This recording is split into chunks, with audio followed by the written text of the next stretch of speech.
আমরা প্রবাদ আছে, সব তীর্থ বারবার, গঙ্গা সাগর একবার।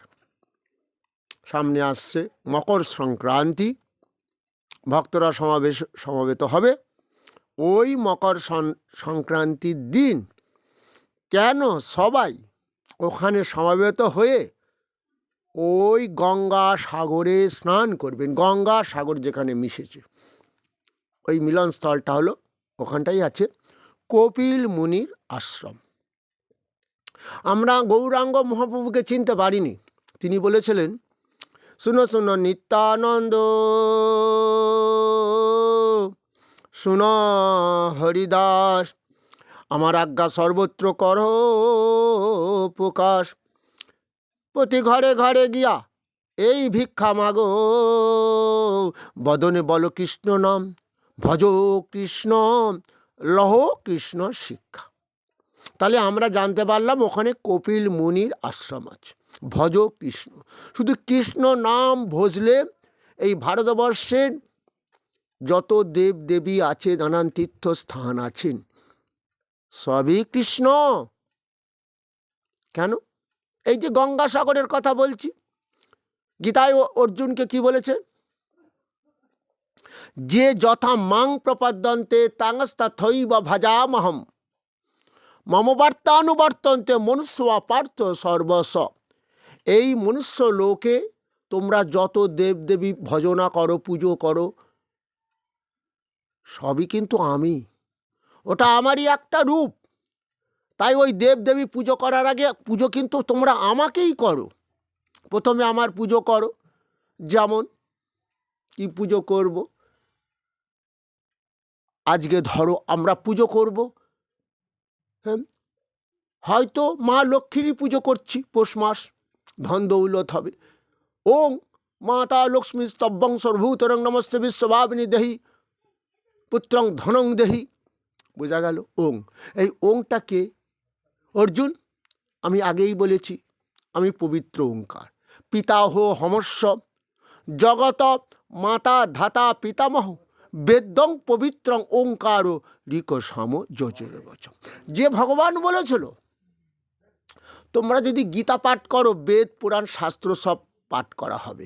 এই বেদ পুরাণ শাস্ত্রে যা কিছু আছে, কলিযুগের স্বল্প আয়ু, তাই তাদের জন্য গীতা অমৃত আনলাম। এই গীতা অমৃত যদি পান করো, ওই তোমাদের পুরাণ, ওই যে 18টা পুরাণ, 4টে বেদ, সব কিছুই এর মধ্যেই আছে। স্বল্প আয়ু তো, তাই দেখো তুমি গীতার মধ্যে সবই আছে। কি আছে দেখতে পেলাম?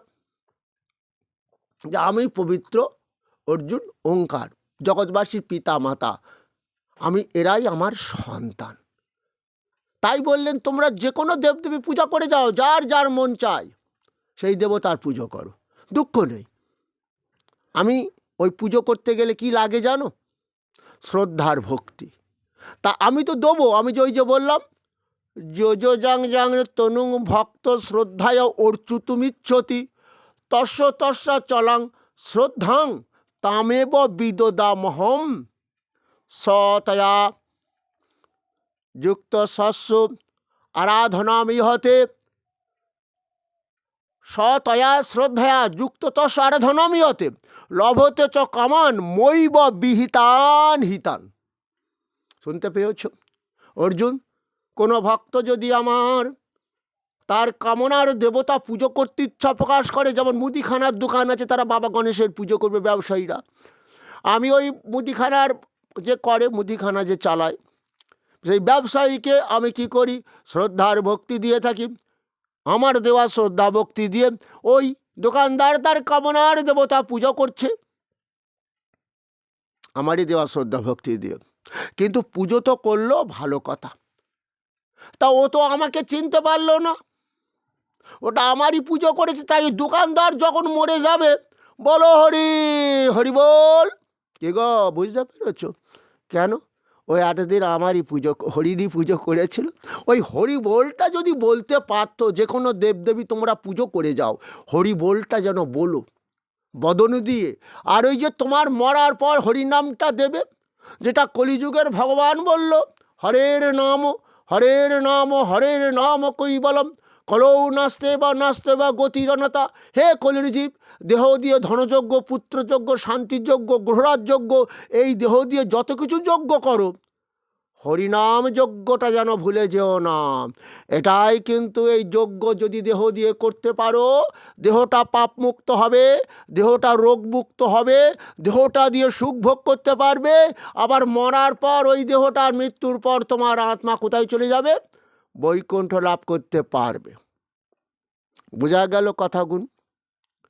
তাই বাবা মা মরে গেলে ছেলে বাড়িতে অবশ্যই হরিনাম দেয়। এমনকি যে ব্রাহ্মণ বেদ পাঠ করছে, এই ব্রাহ্মণের বাবা মরে গেলেও তার বাবাকে বেদ পাঠ করে স্বর্গ লাভ করাতে পারবে না। তাই ব্রাহ্মণও যে হরিনামের পিছনে লেগেছিল, ওই পণ্ডিত সমাজ গৌরাঙ্গ মহাপ্রভুর পিছনে লেগেছিল হরিনাম বন্ধ করার জন্য, তাদেরও বাড়িতে তোমরা দেখবো হরিনাম হচ্ছে। ব্রাহ্মণ বাড়িতে হরিনাম কেন? ব্রাহ্মণের বাবা মারা গেছে, পেতলোকে রয়েছে, নরক যন্ত্রণা ভোগ করছে, আজ হরিনাম ছাড়া তার গতি হবে না। তাহলে এটাই অর্জুনকে বলল, তোমরা যাই তাই করো, সবই আমারই এক একটা রূপ, তোমরা পুজো করছো, কিন্তু আমারে চিনতে পারলো না। হ্যাঁ, তাহলে আমি ওকে উদ্ধারও করতে পারলাম না। তাহলে ওকে কি করব?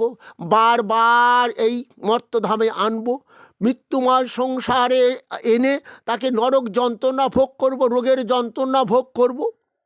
কিন্তু আমি তো এটা চাইনি। আমি যে চেয়েছিলাম ওকে সুখ দেবার, ও 84 লক্ষ জনি ভ্রমণ করে মনুষ্যকুলে জন্ম নিয়ে অন্তত কাম ক্রোধ লোভকে জয় করতে না পারলে তো আমাকে চেনা যাবে না। কারণ মহাপাপী যারা আমার নাম করে না তারা, তবে করে মরার পর বলো হরি হরি বল, মানে ও হরি ভজতে পারলো না। ওর হরি যদি ভজতে পারতো, ওর ভগবান হরি ওর পাপ খণ্ডন করে দিত, ও দেহ দিয়ে সুখও পেত। এখন তো বাবু মরে গেছে, তাহলে আর কি হবে? ও দেহ দিয়ে যে পাপ করেছে ওই পাপের ফল ওকে ভোগ করতে হবে। ওই যে ভগবান বললেন, ওর জন্য তুমি পিণ্ডকে স্বর্গে যেতে চাও, তাহলে শোনো, পিণ্ডকে স্বর্গে যেতে গেলে কি হবে জানো? কি হবে শোনো। ওই যে ছেলের হাতে পিণ্ড খেয়ে তো সরাসরি স্বর্গে যেতে পারবে না। পরের বছর ব্রাহ্মণ দাদা বলছে, খোকা আবার বাবা তোর পিণ্ড দিতে হবে কেন? তুমি তো বললে বৈতরণী নদী পার হতে পারছে না তোর বাবা, বৈতরণী নদীর তীরে বসে আছেন, তাহলে কি করে পার হবে বাবা? স্বর্গে যাবে ও ব্রাহ্মণ দাদা। ব্রাহ্মণ দাদা বললেন, ভগবান কৃষ্ণকে একটা কালো গাভী দে, ওই কালো গাভীর ল্যাজ ধরে তোর বাবা স্বর্গে চলে যাবে। এখন ছেলে বলে, বাবা তো সবই বাড়ি গাড়ি তৈরি করে গেছে, সবই তো বাবার, তা বাবা যদি স্বর্গে যেতে পারে একটা কালো গাভী দেবো আমি ভগবান কৃষ্ণকে। হলো, দিল, বাবা স্বর্গেই চলে গেল। আবার 1 বছর পরে সেই ব্রাহ্মণ ডাকছে, খোকা তোর বাবার আবার বাৎসরিক করতে হবে কেন? তুমি যে বললে বাবা চলে যাবে স্বর্গে বৈতরণী নদী পার হয়ে কালো গাভীর ন্যাজ ধরে, আমি তো কালো গাভী দিলাম ওই জন্য, হ্যাঁ, বাবা স্বর্গ সুখ লাভ করুক। বলে, খোকা এটা নিয়ম আছে, শাস্ত্রের নিয়ম, তুই বুঝবি না। খোকা বলল, তা সত্যি, তোমরা তো ব্রাহ্মণ, তোমরা সবই বোঝো, কিন্তু ওই ব্রাহ্মণ তো কোনোদিন গীতাটাকে ব্যাখ্যা করেনি গো। বলেছে তোর বাবা মরে গেলে গীতা পাঠ দিতে হবে, আবার বলে ব্রাহ্মণ দিয়ে দিতে হবে। হরে কৃষ্ণ, তা যে গীতায় লিখেছে ভগবান কি গো? অর্জুন মৃত্যু সর্বহরস্য, আমি কৃষ্ণ জীবের কর্ম অনুযায়ী মৃত্যু দিই। দেহ দিয়ে যদি পাপ কর্ম বেশি থাকে অকাল মৃত্যু দেব তো, আর দেহ দিয়ে যদি সুকর্মটা থাকে তাহলে আয়ুটা বাড়িয়ে দেব। তাহলে বোঝা যাচ্ছে ওই দুর্যোধনাদির অকাল মৃত্যু দিতে হলো, একদম যৌবনকালে মৃত্যু দিতে হলো। হ্যাঁ, তাহলে শোনো অর্জুন, হ্যাঁ, তাহলে বুঝতে পেরেছ আমি মৃত্যু দিয়ে থাকি জীবের কর্ম অনুযায়ী, আবার কর্ম অনুযায়ী ভবিষ্যতে আত্মা দিয়ে দেহ তৈরি করব। ভবিষ্যতে কেন? অনিশ্চিতকাল, ওই জন্যে পিণ্ড ছেলে দিয়েও যাও। আজকে তোমার মাও হয়তো বলছে, খোকা তোর বাবার মনে গতি হয়নি, আমার গাটা ছমছম করে, খোকা একটু গয়ায় গিয়ে পিণ্ড দিয়ে আয়, কারণ গয়ায় গিয়ে নাকি পিণ্ড দিলে তাড়াতাড়ি করে বাবা মা নাকি স্বর্গ লাভ করতে পারে। খোকা বলল, হবে না, বাবার শ্রাদ্ধে খরচ হয়ে গেছে, আমার কত টাকা জানো, পয়সা করি নেই, ওই বাবা যদি যায় স্বর্গে যাবে, না যায় না যাবে, বাবার কর্মফল বাবা ভোগ করবে। এমনও ছেলে আছে বলবে যে দেখো, কেন শাস্ত্রে তো শুনলাম যে কি করতে হবে, ওই যে ভজ কৃষ্ণ, বল কৃষ্ণ, লহ কৃষ্ণ শিক্ষা, কৃষ্ণ নাম দেহ দিয়ে ভজন করতে হবে, তার সম্বন্ধে শিক্ষা লাভ করতে হবে, কেন কৃষ্ণকে ভজন করব, গীতা পড়তে হবে। তা বাবাই যদি নিজেই যদি হরিনাম না করে, গীতা ভাগবত শ্রবণ না করে, পাঠ করে, বাবার পাপের কর্মফল বাবাই ভোগ করুক। তাহলে বোঝা যাচ্ছে, তাহলে ভবিষ্যতে ওই আত্মাটার গতি হবে এইভাবে, যতদিন না ওর পাপ কর্ম শেষ হবে ওই আত্মার গতি ভগবান করাতে পারবে না। তাই পরিষ্কার বলে দিলেন, অর্জুন পিণ্ড খাবার চিন্তা করো না। শোনো অর্জুন, না দত্তে কস্যচিৎ পাপাং না চৈবা সুকৃতিং বিভু অজ্ঞানাবৃতাং জ্ঞানাং তেন মুহ্যন্তি জন্তব। পরম ঈশ্বরের শরণাপন্ন হও, পরম ঈশ্বরের কৃপায় দেহ দিয়ে সুখ পাবে, শান্তি পাবে, মরার পর পরম গতি লাভ করতে পারবে। কারণ পরম ঈশ্বর কিন্তু ছাড়বে না, যে যার পাপ করবে পাপের ফল ভোগ করতে হবে। তুমি যদি কারোর ঘরটা, কাউকে যদি ওই লাক্ষাগৃহ তৈরি করে পুড়িয়ে মারার চেষ্টা করো, এটা কি ও তো ভুলে গেছে, ওকে পোড়াবো তো সেই আমি কৃষ্ণ। তাহলে এই দেহ দিয়ে যে পাপ কর্মগুলো করছো, শাস্তি দেব আমি কৃষ্ণ। তবুও কলির জীবকে বলেছিল, দেহ দিয়ে তো অনেক পাপ করেছো গো, এটা পাপের যুগ, কলি যুগ। তবুও বলেছিল ভগবান, কৃষ্ণ ভজনে হয় জীবের পাপ মুক্তির কারণ, কর্মভোগ রোগেতে ঔষধ রসায়ন। এত রোগ হবে দেহে, কোনো ওষুধ খেয়ে রোগ সারবে না, একান্ত শান্তি পাবে দেহে কৃষ্ণ নাম ভজন করে। হরে কৃষ্ণ। তাহলে তোমরা কি বুঝতে পারলে, গীতা পড়ে জানতে পারলে সেই কপিল মুনিটা কে? হে অর্জুন, সিদ্ধানাং কপিল, আমি সিদ্ধগণের মধ্যে কপিল মুনি। এখন মকর সংক্রান্তির দিন কেন ওখানে স্নান করি আমরা দেহ দিয়ে অনেক পাপ করি। আমাদের প্রথা আছে, কেউ মরে গেলে গঙ্গায় নিয়ে গিয়ে তাকে দাহ করা হয়, এবং ওই ব্যক্তির মরা লোকের পোড়ার পর যে ছাই হয়, এক মুঠো ছাই গঙ্গা নদীতে ভাসিয়ে দিই। এটা কেন করা হয় আমরা কপিল মুনি সম্বন্ধে একটু বলবো, কেন সেখানে যাব। তাহলে সিদ্ধগণের মধ্যে অর্জুন, আমি কপিল মুনি।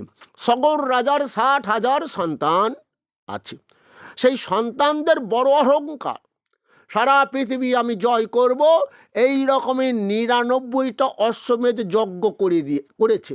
অশ্বকে কি ঘোড়াটাকে ছেড়ে দেয় তিলক দিয়ে, অমুক রাজা ছেড়ে দিয়েছে, যদি কেউ এর ঘোড়া বাঁধে তার সঙ্গে যুদ্ধ করবে রাজা, তাকে হারিয়ে দেবে, দিয়ে ধন সম্পদ নিয়ে নেবে। তাই ভয়েতে সকল রাজার সঙ্গে পারে না কেউ, সবাই ঘোড়া ছেড়ে দেয়, কেউ ধরে না। কিন্তু 99টা এইভাবে যজ্ঞ করা হয়ে গেছে সকল রাজার, এবারে 100টায় পূর্ণ হবে। তখন স্বর্গের দেবরাজ ইন্দ্র ভাবছে, এবারই মনে হয় আমার বিপদ হবে, স্বর্গরাজ্য হাতছাড়া হয়ে যাবে। ওই ওই সগর রাজাই দখল করে নেবে, স্বর্গের দেবতাদের বড় বিপদ হবে। সগর রাজার সঙ্গে যুদ্ধে তারা পারবে না, 100টা যজ্ঞ যেই পূর্ণ হয়ে যাবে প্রচুর শক্তি লাভ করবে। তাই কি করলো, সগর রাজার ঘোড়াটা যে ছেড়ে দিয়েছিল ওটা কপিল মুনির আশ্রমে বেঁধে রেখে দিল দেবরাজ ইন্দ্র। তারা তো আর দেব দেবতা মানে না, ঋষি যোগী মুনি মানে না, অহংকারী, যেমন দুর্যোধনাদি অহংকারী ছিল। তাই কি হলো, সগর রাজার সন্তানেরা ঘোড়া খুঁজে পায় না, খুঁজতে খুঁজতে কপিল মুনির আশ্রমে দেখলেন তাদের যজ্ঞের ঘোড়া বাঁধা আছে। কি করবেন তিনি? তখন সগর রাজার সন্তানেরা কথা বলার সময় পেল না, আগেই গিয়ে কপিল মুনির আশ্রমটা ভেঙে দিল। তা বলতে পারতো যে তুমি কেন মুনি যোগী ঋষি হয়ে আমাদের ঘোড়াটা বাঁধলে, তোমার তো ধনের প্রয়োজন নেই। যার ধনের প্রয়োজন আছে, যে রাজা, সে নয় বাঁধবে ঘোড়াটা, ধন আমার সকল রাজার ধন লুট নেবে যুদ্ধ করে, হে আমাকে হারিয়ে দিয়ে, তার তুমি তো এটা প্রয়োজন নেই। সেটা বলার সময় পেল না, তার আগেই ওই যে কাম ক্রোধ, লোভ, বলছে ত্রিবিধং নরক সেদ্ধং দ্বারং নাশনম আত্মনম। এই কাম, ক্রোধ, লোভ মানবের পরম শত্রু, যেটা থেকে নাশ করে দেবে, ধ্বংস করে দেবে। তাই সাগর রাজার পুত্রগণ ধ্বংসও করে দিলেন কপিল মুনি, জগৎকে দেখিয়ে দিলেন। কি হলো? এত সহজে না, আশ্রম ভাঙা হয়ে গেছে, কপিল মুনিকে আঘাত করেছে। কপিল মুনি একটি বার তাকালেন, ভস্ম হয়ে পড়ে রইল সাগর রাজার সন্তানেরা ওই কপিল মুনির আশ্রমের নিচে। সামনে মন্দির, তার সামনে পড়ে রয়েছে। হয়ে গেল। এবং আমার সাগর রাজা জানতে পারলো আমার ছেলেরা কপিল মুনির অভিশাপে ভস্মভূত হয়ে পড়ে আছে। তবে ওরা উদ্ধার হবে কি করে? মানুষ মরে গেলে তো শুনেছি প্রেতলোকে যায়, নরক যন্ত্রণা ভোগ করে। তখন উনি জানতে পারলেন, যদি কোনো দিন কেউ আমার বংশে এই মা গঙ্গাকে আনয়ন করতে পারে, সেই গঙ্গার জলের সংস্পর্শে কি হবে? আমার পুত্রগণ দেহ পাপ মুক্ত হয়ে স্বর্গে যাবে। সেই বংশে জন্ম নিল ভগীরথ। আমাদের যেমন বাবা মরে গেলে শুধু বাবাকে পিণ্ড দেওয়া হয় না, 14 পুরুষদের পিণ্ড দিতে হয়। তাই আমার ভগীরথ জানতে পারল যে তার পূর্বপুরুষগণ এখনও প্রেতলোকে রয়েছে, নরক যন্ত্রণা ভোগ করছে। তারা কি করে উদ্ধার হবে? আমার পিণ্ড দিয়ে উদ্ধার হবে না, মা গঙ্গাকে আনতে হবে। এই মা গঙ্গার জলের সংস্পর্শে এরা পাপ মুক্ত হয়ে স্বর্গে যাবে। ভগীরথ আনয়ন করলেন মা গঙ্গার ভজন করে।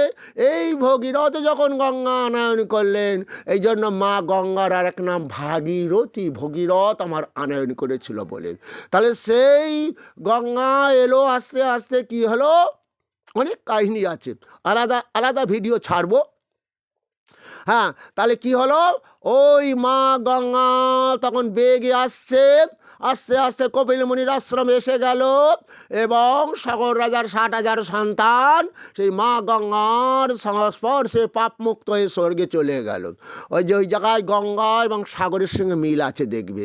ওই জায়গাটায় গিয়ে মানুষ কি করে? আমরাও তো দেহ দিয়ে অনেক পাপ করেছি, দেহ দিয়ে সুখ পাচ্ছি না, রোগ শোক ভোগ করছি। তাহলে ওই জায়গায় ওই মকর সংক্রান্তির দিন চান করব, যেদিন ভগীরথ, ওই দিনটা অর্থাৎ ছিল মকর সংক্রান্তি, যেদিন তার পূর্ব পুরুষগণ মা গঙ্গার সংস্পর্শে পাপমুক্ত হয়ে স্বর্গে গিয়েছিল, ওই দিনটাকে বেছে নেওয়া হয়েছে। ওই ঠান্ডার মধ্যেও দেখবে টুপ টুপ করে সব ডুব দিচ্ছে, কারণ ওই দেহে রোগ ভোগ করতে পারছে না, রোগের যন্ত্রণায় দেহটাকে পাপ মুক্ত করতে চাইছে। হরে কৃষ্ণ। তাহলে বোঝা গেল সব তীর্থ বারবার, গঙ্গা সাগর একবার। এই জন্য আমরা সেই গঙ্গা সাগরে গিয়ে টুপ টুপ করে ডুব দেব, আর দুহাত তুলে বলবো হরি বল, আর কলিযুগের মহামন্ত্র গাইব, হরে কৃষ্ণ কৃষ্ণ কৃষ্ণ হরে হরে, হরে রাম রাম রাম হরে হরে।